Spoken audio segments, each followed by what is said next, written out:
مظلوم کی دعا کی کیا اہمیت ہے؟ نبی کریم صلی اللہ علیہ وسلم نے فرمایا مسند احمد 12140 کہ مظلوم کی دعا اور اللہ کے درمیان کوئی پردہ نہیں، چاہے وہ کافر کیوں نہ ہو۔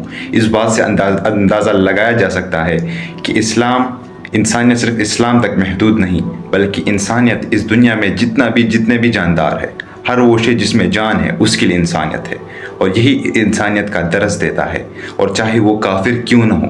اس طرح ایک اور روایت میں ہے ترمذی 3598 کہ 3 لوگوں کی دعائیں رد نہیں کی جاتی: ایک روزہ دار جب وہ روزہ نہ کھولا ہو تب، اور ایک عادل بادشاہ، اور تیسرا وہ جو مظلوم ہو۔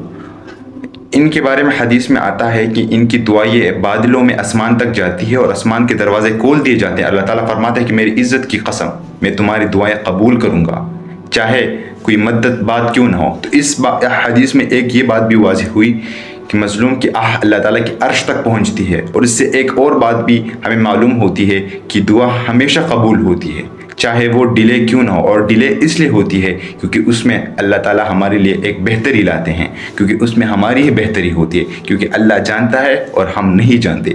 تو اس لیے غزہ کے بچے اور مائیں آہو پکار کر رہی ہے اللہ تعالیٰ کو، اور قیامت کے دن ہمیں اس کا حساب دینا ہوگا۔